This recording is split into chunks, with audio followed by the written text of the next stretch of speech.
जय हिंद। कारगिल दिवस के मौके पे एक बहुत बड़ी घोषणा आई है। रुद्र ब्रिगेड, जो दुश्मन के लिए काल होगा, उसका गठन शुरू हो चुका है।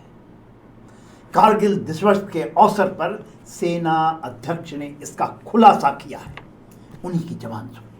अंतर्गत रुद्र के रूप में नई ऑल आर्म्स ब्रिगेड का गठन किया जा रहा है, जिसका सैंक्शन मैंने कल ही दिया है, जिसमें infantry, mechanised infantry, armoured units, artillery, special forces, unmanned aerial system जैसे फाइटिंग कंपोनेंट्स को एक साथ रखा जाएगा और विशेष रूप से तैयार किया जाएगा, जिसमें शामिल लॉजिस्टिक सपोर्ट और कॉम्बैट सपोर्ट होगी। हुक्म दिया जा चुका है टू फ्रंट वॉर के लिए, जो हमारे नदन जो चाइना के साथ है और जो वेस्टर्न जो पाकिस्तान के साथ लगता हुआ, एक साथ उसकी संभावना बहुत बढ़ चुकी है। कंसिबिलिटी कहते हैं इसको। एक साथ दोनों फ्रंट यदि आता है, इसके पहले इंडिया वन फ्रंट वॉर लड़ता रहा है, बट टू फ्रंट वॉर केवल एक पॉसिबिलिटी नहीं है, ये एक सच्चाई हो चुकी है। इसी को ध्यान में रखते हुए चाइना और पाकिस्तान के साथ यदि एक साथ इंटीग्रेटेड बैटल थिएटर के अंदर हमें लड़ना पड़ा, तो इसकी पूरी रूपरेखा जो इंडियन आर्मी की है उसको चेंज किया जा रहा है। सारे देशवासियों को जानना बहुत जरूरी। आप इसको देखें, क्योंकि ये एक बहुत बड़ा बदलाव है। इंटीग्रेटेड थिएटर कमांड बन रहा है। जैसे अभी जो कमांड्स हैं, चाहे तो उसको हम नदन कमांड कहते हैं, वेस्टर्न कमांड कहते हैं, सदर्न कमांड, और ये प्योर कमांड्स हैं, आर्मी की जो कमांड है। और अब थिएटर कमांड जो बनेगा वो, क्योंकि हमारे जो 5 और 1 6 जिसमें हमारी ट्रेनिंग कमांड भी है, उसका बदलाव होकर थिएटर कमांड, जिसमें आर्मी, नेवी, एयरफोर्स एक साथ आ रहे हैं। इसी को मद्देनजर करते हुए इंटीग्रेटेड बैटल ग्रुप्स बनाया जा रहा है। और हमारे जो ब्रिगेड्स हैं, जैसे हमारे पास अभी होती है इन्फेंट्री ब्रिगेड, आप सुनते होंगे, आर्मर्ड ब्रिगेड के नाम सुनते होंगे, मैकेनाइज्ड ब्रिगेड, जो आर्मर्ड ब्रिगेड होती है उसके पास टैंकें होती हैं, जो मैकेनाइज्ड ब्रिगेड है वो आईसीपी में जाती है। इन्फेंट्री ब्रिगेड अपने ज़मीन पे पैदलों से लड़ाई करते हैं, माउंटेन के ऊपर में लड़ाइयाँ करते हैं। उसी तरह इस पैरा ब्रिगेड होती है, जो पैरा से नीचे आती है, वो ब्रिगेड है। अब रुद्रा ब्रिगेड बनेगा, इंटीग्रेटेड ब्रिगेड।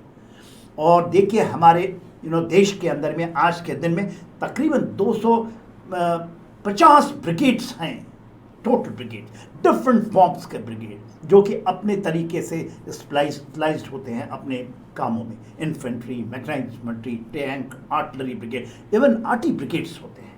मगर अब इन सब को जोड़ करके एक रुद्रा ब्रिगेड, जो शिव के तांडव के रुद्र रूप का एक रूप है, और वो महाकाल की तरह वो हमें देश को प्रोटेक्ट करेगा और रुद्र रूप डाल करके दुश्मनों का खात्मा करेगा।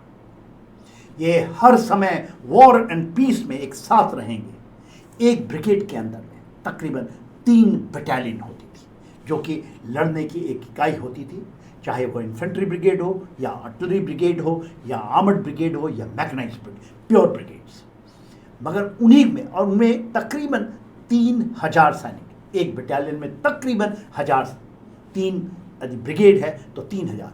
उनमें जो अदर्स आर्म्स एंड सर्विसेज का भी दस्ता, छोटे छोटे कंपनियों के दस्ते होते थे, जो कि बैटल फील्ड में दूसरे स्पेशलाइज्ड फोर्सेस के साथ मिल करके आते थे और फिर लड़ाइयाँ लड़ते थे, और वो कॉम्बैट के समय, लड़ाई के समय एक साथ होते थे। मगर अब वो इंटीग्रेटेड तरीके से एक साथ ही, चाहे वो वॉर हो या पीस हो, उसके साथ साथ रहेंगे। और ये टेलर मेड होगा, इलाके के ज़रूरत के मुताबिक ये होगा। और इसके इन्फेंट्री बटालियन जो कि मेन है, उसके अंदर में ड्रोन प्लाटून की स्थापना होगी। ड्रोन बहुत इंपॉर्टेंट चीज़ें आई हैं। Light commando battalions, specialised forces, और आर्टिलरी की जो शक्ति होती है उसमें आएगी।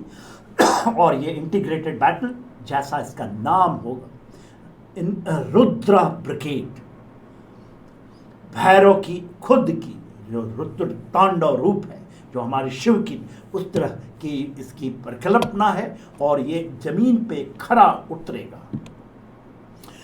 आप जरूर देखें, हम बहुत डिटेल में, बहुत, ये केवल एक ब्रिगेड की बात नहीं है, पूरे इंडियन आर्मी के रिस्ट्रक्चरिंग का एक बहुत बड़ा हिस्सा है, जिसमें बहुत सारी चीज़ें हैं, जिसमें इन्फेंट्री बटालियंस का कैसे बदलाव हो रहा है, कैसे Bhairav light commando brigades, battalions, not brigade, battalions बन रहे हैं। आर्टी रेजिमेंट में जो शक्तिमान की बात हो रही है, कैसा उसका रिस्ट्रक्चरिंग हो रहा है, उसके फायर पावर में, उसके पास में लॉटरिंग ड्रोन्स और उसको नकारा करने के लिए चीज़।